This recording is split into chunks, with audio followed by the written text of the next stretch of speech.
This is a HeadGum podcast.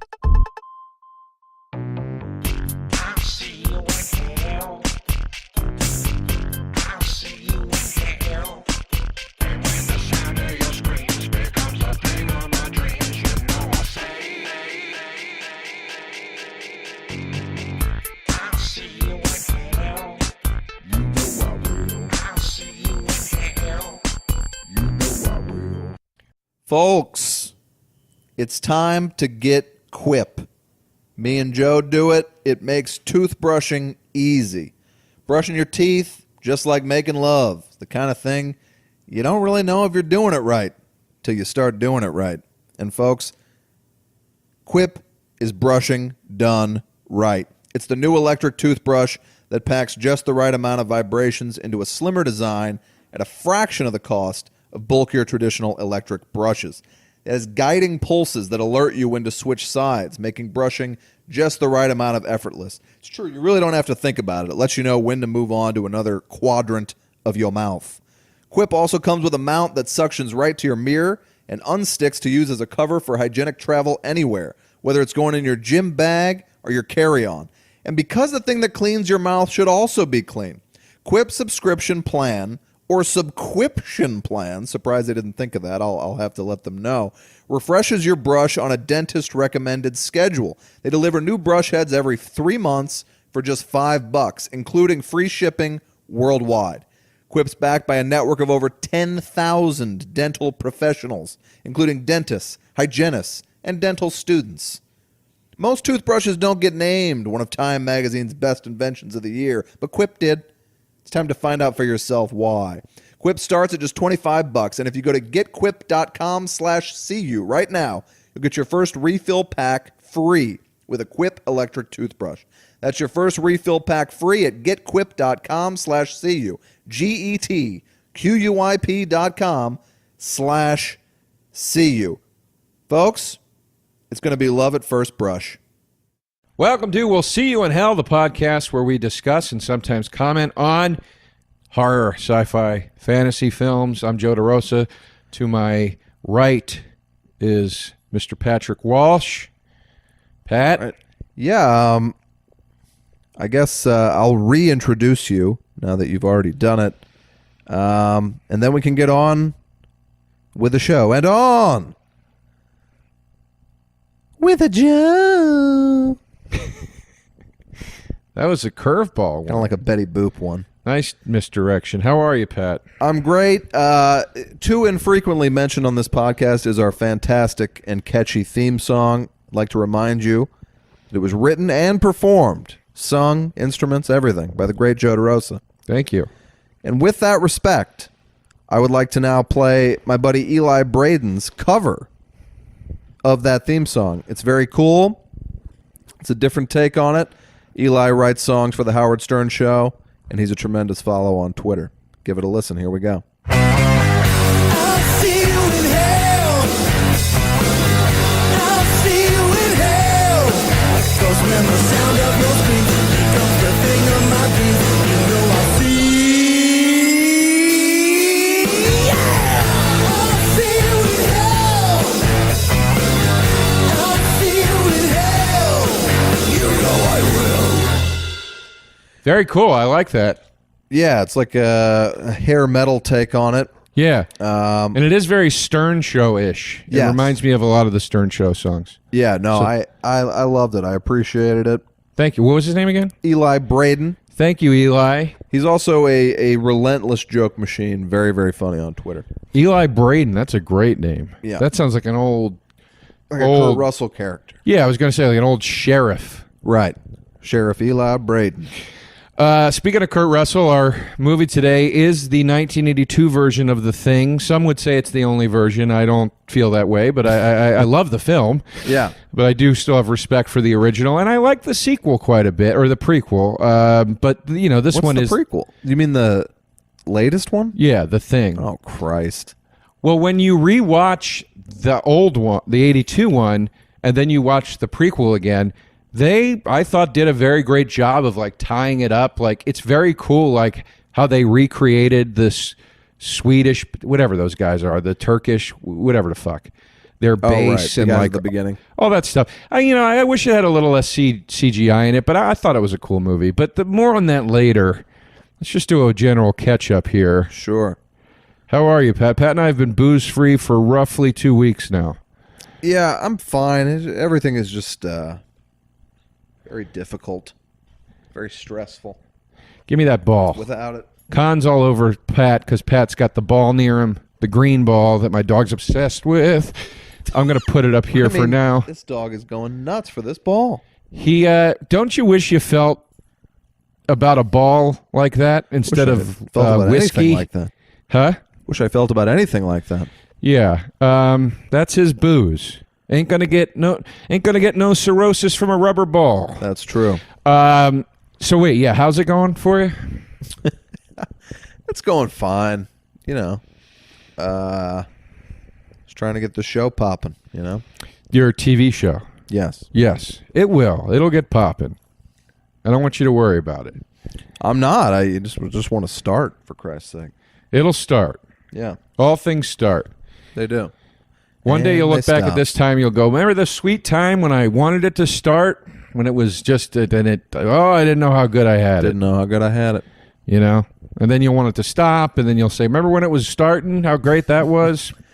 So on and so on. I'll be And long dead by this point, but yeah, you can't nice be to think happy in about. life, is the point. absolutely not. No. Impossible. Are you enjoying the no drinking thing? I mean, yes and no. It Yeah. it sort of upped my weed usage, which is, I guess, is cheating. But I didn't really have any adverse effects from drinking. Speaking of which, do you want a little marijuana? Yeah, yeah, I do. I got half a little joint in here that I rolled the other day. I'm ashamed of what this podcast has become. I mean, who cares? Yeah, It didn't up my weed usage. It made me. I tried. I keep desperately trying to get back into weed the way I was in college, and it just makes me paranoid and crazy. So let's see how this you're goes. kind of already there. Yeah, I mean, but there's just nothing. The amount of in 2 weeks in this hard city we live in. Just a terrible city full of terrible people. The amount of parties that have popped up that I've like last night I performed at a house party. Yeah, At a house play party. style. Knocking. Joe and I were Incredible. knocking boots in the center of the room. Incredible lineup on this thing. Nikki Glazer, Yep. Lizzie Cooperman, Love her. me, Andy Dick, Oh, Dino Stamatopoulos. Yeah, however the hell you say his last name. Great fucking lineup. People are having a blast. There's free booze everywhere. And I'm Yeah. just like, beautiful women. I'm like, I got to get the fuck out of here. I left. I chain smoked 3 cigarettes on the balcony, and then I left. I was like, I don't know how people do this sober. What is fun They about don't. this? I mean, I did not have sex until I had a drink. And then I was like, oh, I understand how people have sex now. I didn't get it before. Sober people doing shit? I mean, I don't understand. Doesn't make any damn sense. Use that as an ashtray. People, our world is crumbling around us, I think. You think? I don't know. I talked to a friend the other day. By the way, don't online harass that woman I referenced last week. I saw somebody being like, Senator, fuck you, and so just don't engage. Yeah, don't do that. We're not trying to get you out after the woman. She's entitled to her opinion. We're entitled to ours, and it needs to end there. That's all. Nobody needs to be, nobody needs to be bringing torches to people's doors via Twitter. No, I don't want to think I put hate out into the world, especially at a time of so much hate. I'm more confused than ever. I talked to a staunch Republican friend of mine the other day who's not a fan of Trump, but is a devout Republican. And her arguments for everything, this is my problem. I used to have a bit about this. I hear both sides. I'm so dumb that both sides just convince me all the time. Yeah. Like I used to have a bit where I watched Obama and not McCain. Who was the guy? Biden? No, the vice president that shot his friend in the Cheney. Cheney. Yeah. I watched Cheney and The vice president that shot his friend in the face. Obama debate Guantanamo Bay once. Yeah. And Obama was like, it's disgraceful. We need to get rid of it. It's inhumane. I was like, he's right. When are we going to grow as people? And then Cheney's like, they're terrorists. What are we supposed to do? And I was like, you cut their fucking heads off. I can't pick a goddamn side. It's getting easier, though. No. It's getting easier. Of course. I just mean in general. You can pretty much sway me on anything. Sure. Which leads me to a debate Pat Walsh and I had yesterday about the new Queens of the Stone Age record. Pat said, he thought the record was pretty good, but that their best album by far was Rated R. No, I didn't say it's the best album by far. You said easily their best. Those I will read you the text. Rated R is easily their best, you said. I do love it, but I feel like I would have said easily one of the best because I wasn't quite prepared to make that big a claim. Well, here's the thing. Are you ready for this curveball? Yeah. And I disagree with it. I go, that's fucking ridiculous. It's a stupid statement. Rated R is an excellent, excellent album. That's what it said? No, I'll tell you what I said. Here we go. Okay. Joe texted me, digging the new Queens. I said, yes, it's my least favorite of theirs, but it is good. Joe says, least favorite, Walsh, damn it. Right. I said, it's easily their least good album, still a solid B+. Joe says, Rated R is by far the worst album. Listen to it many times, C at best. I wrote, you're not smart. Joe said, tell me when I see you what makes that album good, and I will. Tracks 1, 2, and 3 are great. After that, it's very hit or miss, and it's not. And I can freely discuss that. Wow, I just really revisioned history there. Is that how you say that? Yeah. Revised history. I didn't say Rated R is their best. Well, in any case, in my head, that's what you said, and I re-listened to Rated R today for maybe the 5th time. Yeah. Loved it. Finally clicked. All right. Coincidentally, finally clicked where I was like, oh, now I get it. And you know what? If we can do it, America can do it. Then I also find compromise. Re-listened to some of the new one, which I love. But I also got why somebody like you, who's a diehard fan, would think it's the worst of anything they've put out, but still good. But still good. It's definitely there. It's like I'm a devout fucking Spoon fan. I get mad when people say "Ga Ga Ga Ga Ga" is their best album. I'm like, no, it's not. That's the party album. Right. It's 10 poppy, beautiful, sweet, crunchy songs, but that is not the best album. Right. So when I heard reheard the new album today, I was like, oh, this is why I get into arguments with Spoon people where I'll say I like Kill the Moonlight better than Ga Ga Ga Ga Ga. And they're like, what are you talking about? And I'm like, because it works better. It's a cohesive piece of work, right? Which is how I saw Rated R today, finally. Yeah, a lot of it is when you come to an album. Like, I was a fan of theirs from pretty much the jump. The loudest show I've ever seen. It's, I think, permanently damaged my hearing. But also great and re-released pretty recently is their debut before Rated R. Just I like Queen that of the album. Stone. The pubic hair cover always made me a little uncomfortable. Makes me real comfortable. But the Black Crowes had to change. They had to change the cover of Amorica because it showed pubes, which is the best Black Crowes album. Yes. I love Lullabies to Paralyze. I like that album quite a bit, but I find that the first half is so far superior to the second half that it's a bit of a downer. I'd revisit them all. I mean, their albums just grow and grow and grow, and especially if you're going to get high. It's just a dream. What was the Song for the Deaf is, of course, incredible. Just a masterpiece, really. That's a great one. They're all great. I learned from doing a little research this weekend that Era Vulgaris was shat on by critics, which I think is an amazing album. I think that's my least favorite of all of them. I think it's good, but it's got too many... There's some dips in between the songs that I really love. Make It With You. One of my favorite songs. That's a good tune. I think 3s and 7s is one of the... Or is it 7s and 3s? Fantastic. That's... I used to play that on Rock Band. It'd make you cry. Anything for Pat's movie corner this week? Not yet. I'm about halfway through The Handmaid's Tale. I want to quickly take a hard shot at Hulu, if I may. You're so far inferior to your other services like the Netflix and so forth. And I wish you better than what you're doing, but at the end of each episode, the credits, you can't see who wrote or directed any of the episodes. They throw up a giant graphic that covers wrote and directed. That bothers me when they do that. I mean, imagine you wrote or directed that show. Like, that your dream, and no one ever sees it. So that annoys me. And I like to know who wrote and directed shows. Me too. Also, so I'm watching through The Handmaid's Tale. So my girlfriend watched it without me, and then I'm watching it now. With each episode, and I've watched 6 of them, it's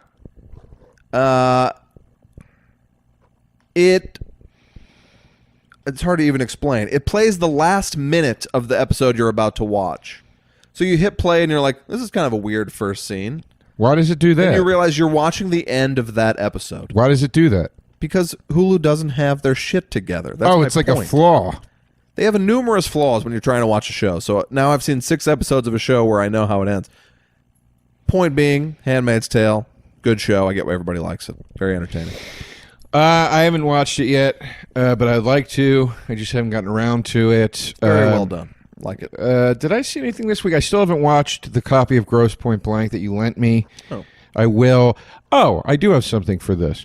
I started season 2 of Ash vs. Evil Dead. I'm a big Evil Dead fan. I was a really big fan of the first season of the show. I'm excited to see what the second season has to bring. It lost me a bit. I will say in this. Season 2. They're going a little too on the nose already. Sam Raimi was quoted as saying that what he tried to do with Evil Dead was basically be like, I love the Three Stooges and I loved horror, so what if you combine the two? Yep. And it's very, very well done in the first 2 films. Army of Darkness, I don't dislike, but I'm not a huge fan. It gets a little too carried away with the goofiness. I felt... Pretty funny, though. It is very funny. I loved the Evil Dead remake. I liked that they just did a raw horror version of it. I thought that was cool, and I thought that Ash vs. Evil Dead Season 1 rode the line pretty perfectly of what I liked about Evil Dead 2 in particular. Yeah. The second season... The scene with him dropping all those light bulbs and then walking across them in the pilot, yeah, it's one of the funniest scenes in television history. I rewound it over and over and over and over again. Just so funny to me. Yeah, it can be very funny, and I like that. But what I don't like in season 2 is, like, I don't need to see when a pipe hits him in the head to see Ash go, why I oughta. It's like he doesn't literally need to talk like Mo. Yeah. The other thing I didn't like is they're putting in like just sitcom jokes that aren't indicative of the characters, and that bothers me a little bit. Sure. And it's a funny joke when he goes, I don't got that memory forgetting disease, whatever it's called. And then the kid goes, Alzheimer's. And he goes, Alzheimer's? That's that memory forgetting disease. Why are you bringing that up? That's a great joke. That's a funny joke, but it's like, Ash isn't a fucking moron. Correct. You know what I mean? He's got tool qualities, but at the end of the day, he's a badass. And I'm like, maybe you don't give him the Alzheimer's joke. Like he's like coming unglued, yet he's somehow defeating all these... So I hear that. You know, it's just little things like that. Like it happened on the later years of the Golden Girls, which I've been rewatching season 6 and 7 right now. How are they? They're great. They're way better than I remembered them being because when I first saw them, I was comparing them to the first 5 seasons. Right. But now rewatching them, I'm like, oh no, these are actually very funny. But it's the end, and there are jokes in there where you're like, Blanche wouldn't say that. That's not a Blanche joke. That's a Rose joke. Yeah. You know, so... Joe angrily pacing around his apartment going, Blanche wouldn't say that. Yeah. You come over, there's 6 crumpled Marlboro Red soft packs on the table, empty. Mountain of butts. Like a weird body pillow with Rue McClanahan's face on it, covered in jizz in the corner. Right. Yeah, no, I'm yelling at it. Yeah. When you walk in. But that all being said, I am still enjoying the second season, and I do plan to stick with it. Oh, one other thing for Pat's movie honestly, corner. they've been sitting on my DVR since the show aired a year ago. Watched the first season of Stan versus Evil, which is very in the vein Dana of Gould? Yes. Okay. I enjoyed it. I enjoyed it. All right. I say this respectfully. I wish the show looked a little bit better. There's something about the production that makes it sort of look like if R.L. Stine did an adult horror show. Uh-huh. Like it's got a sort of Nickelodeon like fog over it. I don't know what it is. Maybe it's I think it's just the cameras they use. Other than that, the monsters look awesome. It's funny. I always love John McGinley.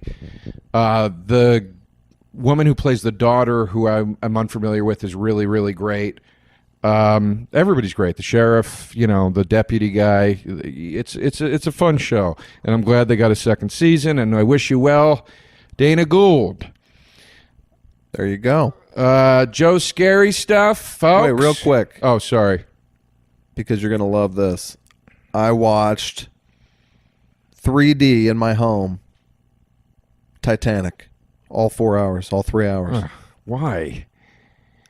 Because it's the best 3D I've ever seen in my life. It's a movie that was not shot in 3D, and it looks better than when you go see Doctor Strange 3D. Really? It was incredible. I felt like I was on the Titanic. It was like beautiful. Like I kept pausing it and calling Heather in, and we'd like put on the glasses and just be like, look at it like art. Now, would you say that this 3D restoration didn't sink? I would. And it won't sink your pocketbook. But yeah, it's on Amazon for like $15 or something. I know everybody doesn't have the 3D TV, and I think they're already pretty much out of fashion. That was the Betamax of modern television. Yeah. They went out quick. But I love mine, and I watch 3D shit all the time, and I love it. It's like especially when they go back and do the old ones, Predator or whatever. But to me, Titanic is the best I have ever seen 3D look.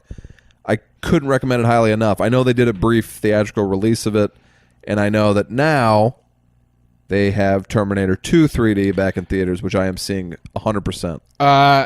I'm not saying this to shit on Terminator 2, which I like to do quite frequently. Yep. I heard that it is not a good 3D restoration. Really? Yes. Interesting. Somebody wrote to me when I tweeted about Terminator 2 not liking it the other day. Somebody wrote to me and said, I love the movie, but the 3D version is shit. Oh, no. So I don't know. I mean, I thought Cameron, since he had done this, would do a great job. I also hope he does the Abyss 3D. I think that'd be sweet. Look, anything's possible. I'm not saying that this guy's definitely right about it being, you know what I mean? Who knows? You might. No, everybody on the internet is 100% right. At all times. I got a thing for Joe's scary stuff. Well, I got two things, actually. The first one is, you heard me boast and brag and just God, the vocabulary. And guys, this isn't the weed talking. It's just Boasting gone. And brag, like you got it. Boasting and bragging mean the same thing. It's just gone. We understand what you're trying to say. I almost said sulk. That's the wrong word. Wallow. I don't know. Anyway, the Creepshow 2 vinyl Waxworks. My hat's off to you. Fantastic job. Days after receiving the Creepshow 2 vinyl. Days. Yeah. I go on the internet. Waxworks has now released the Creepshow 1 soundtrack vinyl. Out loud, I went, you bastards, because I couldn't. Give me a second to get a breath. But I ordered it. It also comes in two versions. There's the Lunkhead version, which is based on the Jordy Verrill story, so you get a nice blue and greenish smoke vinyl. And then the other is the Death Smog version or something. Death Smoke, which is red, which confused me because I thought Death Smoke would be the Ted Danson segment because that fog comes in with them. But I think it's based on the maybe the Jesus Christ. I think you've got that Alzheimer's old man type disease. I think it's based on maybe the Tasmanian Devil one. Yes. But there's no smoke in that, so maybe it's the first. There's no smoke in the first one either, but they do a lot of red shots in those two segments. So I don't know. I got the Jordy Verrill one. That's my favorite Creepshow segment out of any of the movies. I just love it. I watch that and I think, how the fuck did Stephen King not just be an actor? Like, the guy is really, really good in that segment, and it's just him, and he carries it. Anyway, that's out. I ordered mine. I'm going to get it soon, I hope. And they did the same thing. It's got, the double gatefold thing, and you open it, and there's like a mini sort of the comic. The liner notes are all written like to look like a Creepshow comic book. Very cool. And I prefer the soundtrack to part one way, way over part two because it's all that old 80s synth stuff. and it's a much more consistent soundtrack in the sense that it all sounds the same. Whereas the 2 is like Steve Howe did a lot of the music, and then a different composer, I think, did the title, and so it kind of changes a bit. But anyway, that's number 1 for Joe's scary stuff. Number 2, and this is the first, people, on this podcast. I'm going to do a negative scary stuff. What? I go to the damn GameStop yesterday to trade in my Street Fighter 2 for my Nintendo Switch because, quite frankly, it sucks. Holy cow. It's revamped graphics. They won't let you do a full screen of the original graphics. There are these annoying, distracting borders that you can't change on the original graphics. It's not hyper fighting. They don't allow the turbo speed. It just let me down. So I said, I'm just going to take this back, get something else. So I take it back. I enjoy GameStop. I know a lot of you video game enthusiasts don't, but I think it's a convenience store. It's the Walmart of video game stores. I go in. They were very nice. Why don't the haters like GameStop? I think because it's like I think they treat their employees bad. I've heard a lot of that online. Okay. But every time I go in, the employees are very friendly and nice and helpful, and they seem like they're in good moods. And so you walk out and they get electrodes to their genitals. Yeah, which can and has happened. Remember that? Caddyshack 2? Yes, now that you mention it. The only funny joke in the entire movie. It's a bad movie. Is Dan Aykroyd doing that. Yeah.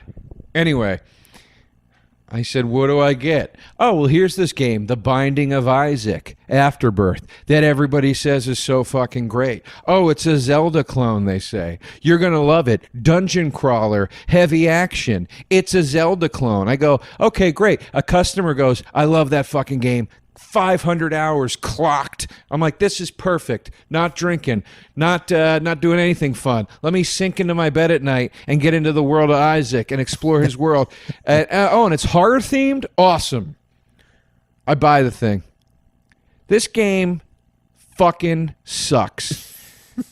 Every time you die, it starts you over again. So you'll be in the second dungeon and you die, and then you have to go back and redo a first dungeon again. Now, granted, they change as I don't think you ever get the same one exactly twice. But it's like, fuck you. This isn't a Zelda clone. Just because it's a top-down dungeon crawler doesn't make it a goddamn Zelda clone. There's no, exploring the world and finding things you need. And if there is, you lost me. I got it sounds like you were holding it up to the standards of Zelda when it's its own thing. The guy that made it said, I wanted to do a Zelda clone kind of thing. So where are the villages? Where's talking to the townspeople? Where's searching around? Where's your save points? Where's searching around? Because that's part of Zelda. You got to go find the flute so you can move the rock and then, and all that shit. I haven't played a video game since Paperboy, original Nintendo. I just did not enjoy this game. Aforementioned Rock Band. And again, I'll give a nod to GameStop. God bless the guy behind the counter. He goes, want a used copy in case you don't like it? I said, yes, I do. And that is getting returned within my 7-day window. And I'm getting what I originally wanted, which was Shovel Knight. Shovel Knight? Yes, I wanted Shovel Knight. So couldn't you go home, completely beat a game in 7 days, and then bring it back and get another game? They don't care. You have 7 days to return. If you buy a used one, you can't do that with a new game. Right.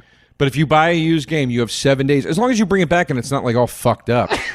Right. But I mean, I got to tell you, most video games these days, even these throwback games, that are sort of nods to Nintendo and Super Nintendo, even those, I think a lot of them, you'd be pretty fucking hard pressed to beat them in 7 days, unless you're doing nothing but that.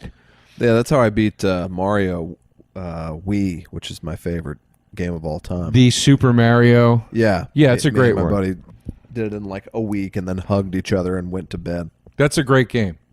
Yeah. All right. So I guess I have played a game in the last 10 years, but that was it. And well, no, that's almost... You're pushing 10 years with that one, it's 10 years.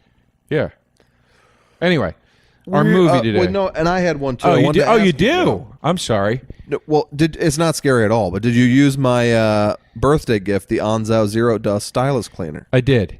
Did it drastically improve your sound? It didn't, but I realized, because here's why. I realized how clean I've been keeping my needle, and I didn't even realize it. I frequently am pulling the dust off of it. Yeah. So it wasn't like, it sounded better because it got the little pieces that I can't get to, but it's a great thing, and I'm glad to have it, and I no longer have to potentially damage my needle by putting my fingers on it. But I loved it, and the 3 records I got from you. Candia? Well, no, Vince ended up. So Pat brought over 6 albums and said, "You and Vince, it's your birthday. You each take 3." 3 of them were Cars records: Heartbeat City, Candy O, and the first one. Yeah. Correct. Heartbeat City, not the first one. Oh, and the first one. Yeah, there was 3. Yeah, you just said that. Yes. And then the other 3 were Radiohead, OK Computer, an ABBA record, much to everybody's surprise. Their best record, Arrival. And then big fan of ABBA. A John Lennon, Yoko. Yeah. These were records I had bought twice, either by accident or because a new version came out. So in any case, I originally wanted all 3 Cars albums, but Vince wasn't here, so I didn't feel fair doing that. So Vince came over. I said, "Look, I'm prone to the Cars albums, but the one I really want is Heartbeat City." He said, "Well, take this one too. I'll just take Candy-O." And I said, "Great." He took Lennon. I said, "Thank you for getting that guy off my plate because I'm not a fan." And then he took the ABBA album, which I was also grateful for. Yes. And so I got the first Cars record. Yeah. And I already knew OK Computer, but I got to tell you, these 2 albums are phenomenal. Heartbeat City. Heartbeat City is superior, but the 2 albums are phenomenal records. I mean, I think the Cars had a amazing run. Really, really good stuff. I have their box set on vinyl. Each one's like a different color. Gets a lot of play on my house. The first one, it's like the first 3 or 4 songs are singles. You're like, Jesus Christ. Yeah. Well, yeah, anyway, I'm going to ask Vince what it did for his record player as well. Well, his record player is broken, so he probably hasn't been able to test it yet. So if you want to listen to this Creepshow vinyl, perhaps, I'll tie it into yours. It's called the Anzao Zero Dust Stylus Cleaner. It's about $30 on Amazon. It made my home setup. I have like a nice kind of higher end turntable that I love. I thought I was taking care of this thing. I dipped it in this Anzao, 5 seconds. Like the sound, I would say it almost went back to better than the day I bought it. It was I was angry at myself for having lost like a year to this subpar sound. It was such a huge difference. Did I not hold it in enough? I just kind of went like that. It's all it really takes. The instructions are Japanese people trying their best to speak English, so it's hard to follow. It comes from Japan. Racist. Nationalist. I mean, it's just not nationalist, racist. Were the Japanese women sexist? Guy told me a story at a party yesterday. I almost threw my food across the room. All right.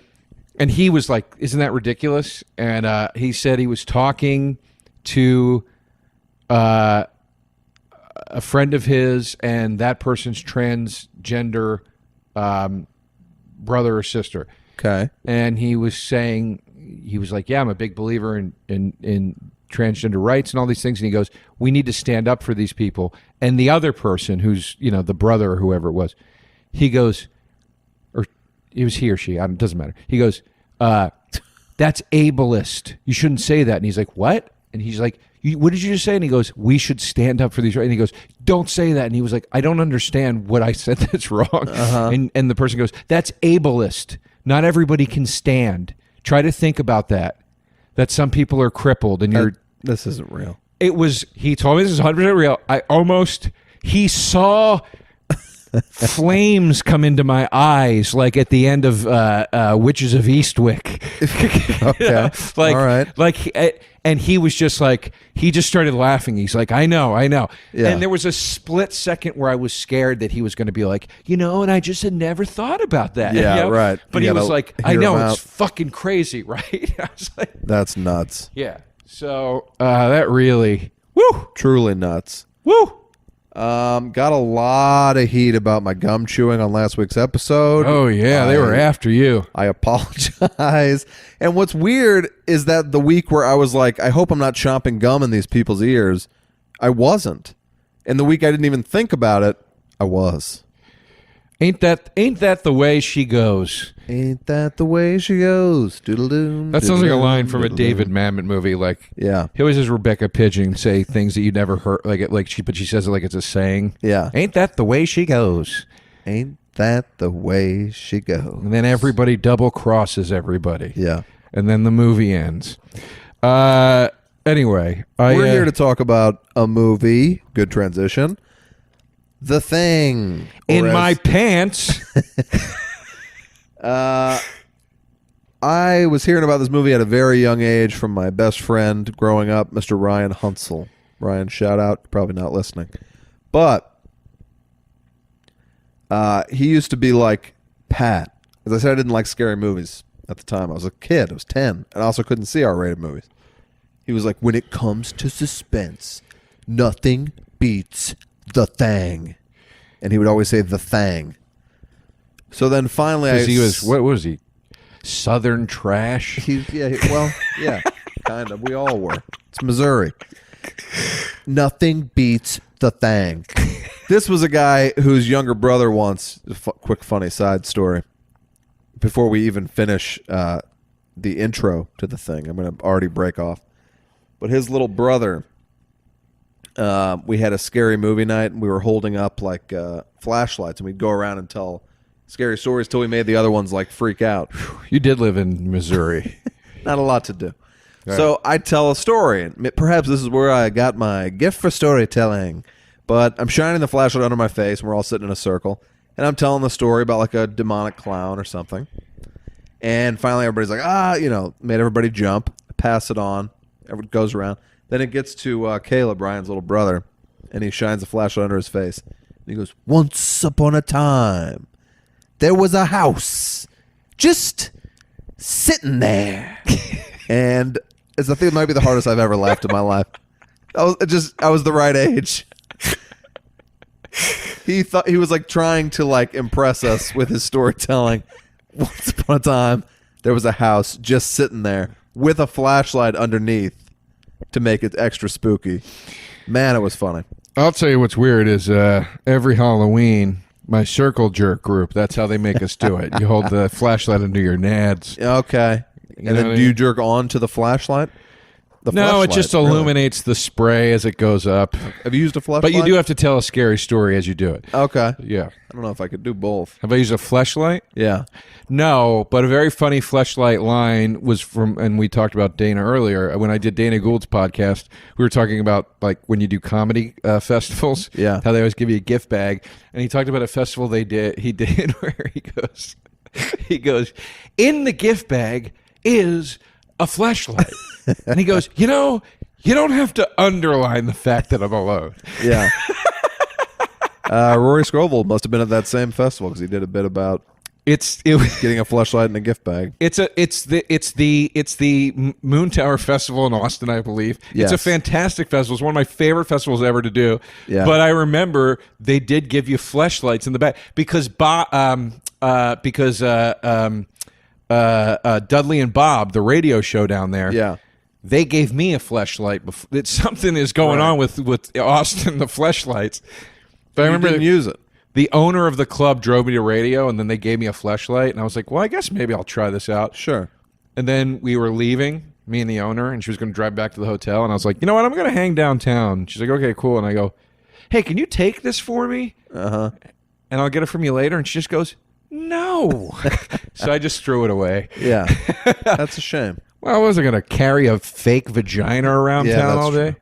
I had a buddy of mine do some sort of blog or Vice piece or something on the Fleshlight Company and got a bunch of free ones. So I do have one and have used it. But I don't... How's it feel? I don't go to it often. How's it feel in your nuts? It feels great. I'm not going to lie. But it's not like it simulates sex, and it's too much of a hassle to not just jerk it.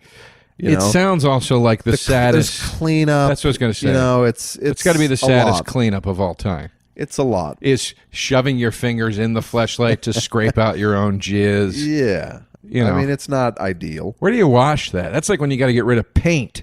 Where do you don't want to dump it in the kitchen sink. What do you do with it? You just soap and water it up. But what sink do you use? You're not using your dish sponge on that I thing, use the are you? bathroom sink, Joe. All right. What kind of soap? I mean, I imagine you got to use Antibacterial. They have specific instructions. like on the hand front. soap. Yeah. I mean, I've had this thing 3 years. I probably used it 4 times. But, you know, I can't not recommend it, especially if you live alone. I certainly would have used it back when I wasn't having intercourse, I thought you were going to do which the I thing. am. The thing where you say you have it this Regularly. amount of time and then you say you used it more times than that. What's that? I thought you were going to do the joke where you say, I've had it for 3 years and I've only used it. Like 4 million times. yeah, something Yeah. like that. Sorry. I used to have a bit about Old Thanks Navy. for punching up my personal anecdote. When I hear my Old Navy bit, I'll bring back another old bit. All right. You know, everything is cheap at Old Navy, but the problem is you go in there for the one thing you want, and then on the way to the register, there's 8,000 things that you just end up picking up because it's so cheap. Uh-huh. But then you get to the register, and the lady goes, "That'll be $200," and you're like, "$200 is ridiculous. How many things do I have?" And she goes, 300. Uh-huh. All right. Look, I didn't say it was a great joke. It's all right. It's just an old bit I used to do. It used to fine. make me laugh. I like stuff like that. All right. All right. Anyway, send us your votes on the Old Navy joke. I'm curious to hear what you think. We have yet to talk about the thing. We're a cool 40 minutes into this podcast. But look, folks, you've been asking us to do this one for a while. It almost seems like we had, but we hadn't. I rewatched this thing last night. The new Scream Factory 2K restoration, whatever. I mean, it just looks absolutely fucking incredible, and they don't scrub it of all the grain. It feels very just perfect to me when they do these old. It movies. doesn't look like you're suddenly looking at like a live sitcom version of Yeah, The Thing. exactly. Okay, good. I mean, the thing is just, I guess I respect it more every time I watch it. You know, when I was a kid, I watched The Thing. It was really it was suspenseful. It was very terrifying. But I was also like super grossed out and disturbed by the effects, the dog bursting and the faces bursting and all that. Like, it's still kind of like unparalleled and underrated effects work in that movie. I remember as a kid, we had a cable channel called Prism, Okay. which I think was only like on the East Coast or something. And but I remember the ad. Prism was there was Showtime, HBO, and Prism. We had all three, and Prism was the one that would show actual like porn after like 12. All right. So they were the edgier station. And I remember the ads. Penetration? I can't remember, but I remember like there was a strict rule of like I was not allowed to turn on Prism after a certain time. Right. You ever snake it? No, because I was too scared. And then by the time I did get the balls to sneak, we didn't have Prism anymore. We just had Showtime, and it was just stuff like Lady Chatterley's Lover, stuff like Red that. Shoe Diaries. Yeah.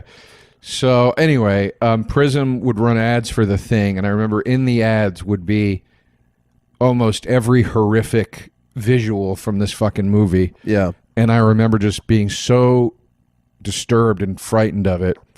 And now I love it. But, you know, that was my first exposure to this film.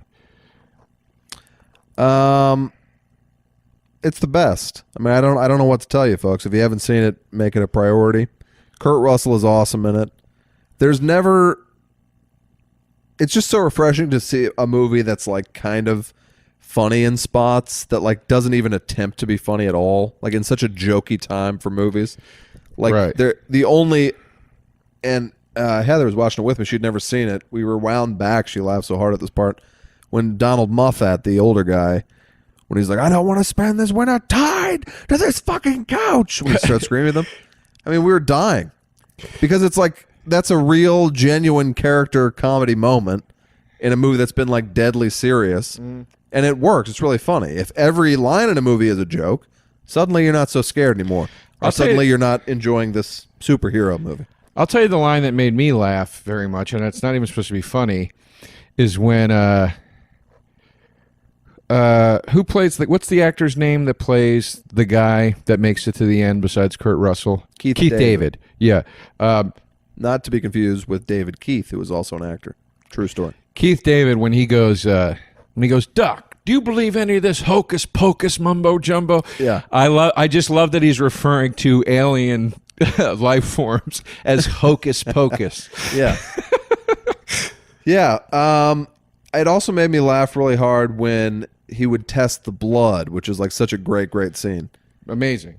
Goes through and tests the needle on the blood, and then how each new person is now untied from their chair and like standing with him. It's just, there was something so funny about the way that was cut. Right. It was Dean Cundy, the guy who shot like Back to the Future and shit. Like, it's an amazing looking movie. Is he the DP or the editor? DP. Amazingly shot. Did I say editor? Well, you were just saying the way it was cut, so I didn't know if you meant. Oh, I'm saying two different things. I love that scene, and that to me is one of the best twists in the entire movie. When you realize Kurt Russell has killed two men that are innocent, and were not infected, right? But it's because everybody's losing their shit. My friend Dan pointed out a really great point about the prequel, which I mentioned earlier. Which again, it's inferior, but it's an enjoyable film. It deserves more than a 33%, I think, on Rotten Tomatoes. But he said one of the things he didn't like about it was that it wasn't an all-male cast. And he said because one of the unspoken... Sexist. Well, he didn't mean it that way. He said one of the unspoken qualities of the first film is that you've got 9 guys cooped up for a year in this snow-ridden fucking whatever. And he's like, the sexual tension in there must be just off the fucking charts, right? Because they don't even have a hope of seeing a woman. There's no TVs, nothing. Right. And he was like, to me, that added to why it escalates so quickly and why they're all so fucking reactionary. Yeah, that's fair. You know, so I thought that was an interesting point. But you know, you gotta diversify. You can't just make the same fucking movie again. So I also think, you know, they reacted pretty reasonably to what was happening. In the thing? Yeah. Well, they react fairly reasonably. My point is it escalates pretty goddamn quick, though. You know? That's why we got out in hour 40. Everybody's on edge because, you know, like Kurt Russell, before anything even starts going down, he's just like, I just want to go to my damn bunk and get drunk. Right. You know what I mean? Like, everybody's kind of had it a lot already. of joints being smoked. Huh? A lot of joints being smoked. Cannon joints. Yeah. How, where did they flew the government, let them fly the weed up there? Joe. He hid it. He hid it in his bag. It was a simpler time, folks. I went to the Hollywood Bowl last night and saw Brian Ferry of Roxy Music fame. And I'm glad I saw him because I love Roxy Music, but you know, it was a past his prime kind of evening. Played with the orchestra, that was cool. And are you already digressing from the movie again? yeah, Or- I just realized I was. No, but I was going to come back to it. Sorry, no, go ahead. I just wanted to ask if that's what was happening. No. What were we talking about? Thing? Talk about the Brian Ferry thing if you want. I don't even remember what my point was. Oh, I know what it was. So Yeah. we're going into the bowl, and my buddy's got all this weed paraphernalia, and he just puts it in the side pocket of his bag, and they're checking his bag. The visible on the outside side pocket of his bag. Right. And he goes, no, they don't check side pockets. You can put a fucking handgun in the side pocket. I go, that's crazy. Of course they're Right. going to open it. They're searching bags. They do one single zip and then a single zip back up right through. So if you live here, you want to get anything into the bowl at all, you want to kill people at the bowl. Take it easy. Take it easy. You're not allowed to suggest that. Like, I mean, it's just crazy. You're like being you got to say that you're being funny right now. Oh, folks, you know, I'm not saying to go blow up the Hollywood Bowl, but I'm saying Or if you kill wanna, people or hurt people. No, of course not. In this day and age, you got to say that. Of course not. But yeah, you can get whatever you want in the bowl, was my point. We're going to have a goddamn Kathy Griffin situation on our hands with this podcast. Cut to Walsh crying on CNN. I mean, you want to talk about things escalating quickly. Jesus Christ. Back to the thing. Yeah. One of the really most astounding aspects of this film to me. You know what? We got off of that because you were talking about how did he get joints How to get up the to- weed up. Well, the movie doesn't take place in the Hollywood Bowl, Pat. Or See, does I it? thought it did. Maybe All it's right. a metaphor for the Hollywood Bowl. Yes. I think one of the most astounding and fascinating aspects of this film, when you watch it now, Yeah. is Not just how well the script holds up, not just how well Perfect it's directed, script. Tight script. not just how it still seems somehow timeless. Yeah. They put these guys in a situation where they have no radio signal or anything, so you could even think to yourself, they have cell phones, but clearly they don't work. Right. The effects, they hold up so well. And I am not, a practical effect absolutist. I like practical effects quite a bit, but I understand why computer effects sometimes help or sometimes work. These were all truly practical, amazing stuff. And they're disgusting. Yeah. The dog one, real gross. Whoever figured out, whether it was Carpenter, whoever figured out like everything should wiggle. Yeah. Whenever you see this alien, things have to be wiggling. There's something about that that's so disturbing. I don't know if it's because it makes me think of when a guy gets shot and then his body's like twitching. That's very disturbing to me. So Yeah. I don't know if that's what it is or what, but it's just the wiggling. Yeah, and then each one kind of had its own. Usually in these movies, when the alien kills somebody, it's kind of in the same way. Every one of these kills was like completely different and strange. Their heads were like oozing off in some cases. It was just crazy shit. I'll add It too. looked awesome. It's not every day you see Richard Mauser and Wilford Brimley That's in true. a disgusting horror movie. Brimley kills it, as always. Yeah, I think it's the only. The Firm, he was a bad guy too. But We talked about him on this podcast on The Firm because he has one. He has one of my favorite lines, which was when he's showing Tom Cruise the photos of him cheating on his wife that they're going to use to blackmail him. Then he's like, "This isn't just missionary stuff either. These are the more intimate acts, oral and such, that a young bride won't likely forgive." It's like one of my favorite lines in history. And he makes eye contact with Tom Cruise when he says oral and such, which is just an amazing delivery. Then my other favorite Brimley is the film In and Out, which is a very underrated comedy. With I love Kevin that Kline, movie. Joan Cusack. And really one of the first mainstream things to get into homosexuality. Half the theater walked out when I saw it because Tom Selleck kissed Kevin Kline. I love Half the theater movie. walked out of Missouri. But they're watching on the Oscars. Matt Dillon wins. It's a spoof of Tom Hanks winning and kind of like outing his old drama teacher. So Matt Dillon's like, and I just want to thank my high school teacher, Mr. Such and Such, and he's gay. And the guy's engaged, and like everybody freaks out. So then they cut over to Brimley, who's watching Matt Dillon on the Oscars, and he goes, "He mowed my lawn once, never again." Man, winning an Academy Award in Los Angeles, he's not going to allow him to mow his lawn again.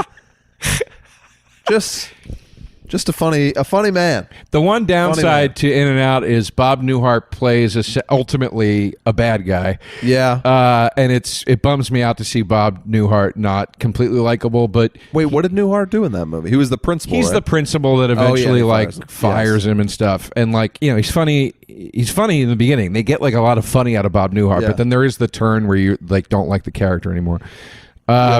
Just a stacked cast. Joan Cusack. It's a super great funny flick in that movie. It's a Super great funny in that flick. But movie. I Brimley, love her in Grosse Pointe Blank as well. She's great in that. I love her in everything I've ever seen. Yeah. Brimley, but here's my question. How the hell, when The Firm was like the biggest movie ever when that came out and everybody loved it, how the hell were there not like Brimley oatmeal sketches on SNL that were like mixing The Firm with Brimley being an oatmeal guy? They did when they would spoof Brimley. I think it was Will Ferrell, but it would just be the diabetes stuff. Yeah. Well, He'd that be like, that I too. have diabetes. But I mean, a specific Firm. Yeah, I don't know. It was right there for them. It's right there. Did I ever tell you my dream SNL sketch that I can never do No. because it's so outdated now? I wanted to do Welcome Back Potter. Harry. Yeah, and it's basically Welcome Back Kotter, except Harry has to go back. Old Harry goes back to teach at Hogwarts And then all the new wizard kids are like the Sweat Hogs. They could absolutely still do that. That's a great idea. I'm surprised they didn't. Yeah, that's another one. Travolta's hosted that goddamn show 800 fucking times. Yeah. Do the Welcome Back Potter. They did a Welcome Back Kotter with Pulp Fiction. I remember that. That was pretty stupid. I remember that, but I did laugh really hard, and I can't remember who did it, but the guy that comes in as the angry principal. Yeah. Cotter! What the heck is going on in here? I think I came up with this on this podcast, and we riffed on it for a little bit, but I want to do a sketch with actual little kids roasting vegetables. Yeah, I think that's very funny. And it'd be so easy and fun to shoot. Would it be dirty? It could be. It doesn't Because I have think to it be. should be, well, Clean. It'd probably eventually get dirty. it'd for be the funny if it was really cute and funny. Yeah. And then, like, the fourth guy is like the Pat Cooper that comes Yeah. up. Yeah. You pussy-faced weasel. Yeah, and then like reaction shots of the other One of my favorite looking shocked. roast jokes of all time is on the Drew Carey roast when Pat Cooper closes it, Pat Cooper. proceeds to trash everybody in the room, that he's a better comedian, and they're all bigger than he is, and then talks about meeting Drew Carey for the first time that night. He goes, and he talks about how he's shaking his hand, and he goes, "This fat son of a bitch has his own TV show and a hand like a bag of clams." The utter disgust that he doesn't have a firm handshake is so funny. Yeah. What else can we say about The Thing? Look, this is also another important thing about this film. I mean, if you haven't seen it, we've ruined a lot of it for you already, but you probably, if you're listening to this show, you've probably seen it by now. You should have seen it. And if you have, you have until you've seen the new Blu-ray. This is the Kurt Russell. I mean, right? This is pre-Escape from New York. Yes. This is kind of, I feel like... Maybe a year after. If this is not the movie, to me, this is one of the seminal movies that really launches and makes Kurt Russell Kurt Russell. Like, yeah. And he's doing like no wisecracking. No. That he would later start doing a lot. It's the best. It's the Kurt Russell you always want. In my opinion. I prefer the sort of Harrison Fordy, Indiana Jones Kurt Russell, right, to the wisecracky Big Trouble in Little China Kurt Russell. Cap and Ron Kurt Russell. Where does he fall? He's not even in it. I got to be honest with you. This film Cap and Ron's got some laughs. Martin Short. I refuse to believe it. Martin Short. Yeah, I mean, I want to say yeah, but I mean, the movie just looks so bad. Did you ever see Pure Luck with Marty Short and Danny Glover? No. That's a really fucking funny movie. It is? It's very funny. All right, I'll check it out. Maybe I'll buy it today. Pat and I are going DVD shopping after this. He gets stung by a bee. I guess they use it in the trailer, but he like blows up to like, like almost like Norbit style levels, and he doesn't realize it. So he's sitting in the back of this plane, and they turn around and look at him, and he basically looks like Jiminy Glick before he was doing it, and he's like, what's going on? Like, just it's pure Short. It's like his Who's Harry Crumb kind of. All right, I'll check it out. I kind of want to buy the movie where he's the little kid. That's a real weird one. I own Clifford. It's one of the funniest movies I've ever seen. Him and Grodin. I mean, Clifford has some big laughs. Really un-PC film, what I've seen of it. And I really like it. It's crazy, and I love Grodin. Grodin's the best. Beethoven, not my shoes. Beethoven, no. Grodin's best... Beethoven, not on the rug. Did you ever see the original Heartbreak Kid with Beethoven? With Grodin. Yeah, I fucking loved it. How was there not an SNL sketch where they had Beethoven and the Heartbreak Kid? The Heartbreak Kid with Grodin was incredible. Yeah, it's an incredible movie. He it's is fantastic. So much better than the Stiller remake. Yes, I would say certainly so. With Carlos Mencia in a key role. Oh God, The Thing. I wanted to bring this up. Was written by a gentleman named Bill Lancaster. He wrote the screenplay. The story was the other guy's name is escaping me. Give me 1 second. Original story is by. That's not here, but the guy that wrote the film, the first film. Okay. But Bill Lancaster, very interesting. Died at 49 from a heart attack. these fuckers lived hard, man. He was an actor. The only picture of him from his acting roles on Wikipedia is him in the Big Valley. So he was, he was one of these goddamn Western guys or whatever. These guys lived really hard. But doesn't have many film credits. Only 3. He's written the screenplays for The Thing and the sequel to the movie I'm about to mention. But he also wrote The Bad News Bears, which is a masterpiece. Yeah, what a run. Yeah.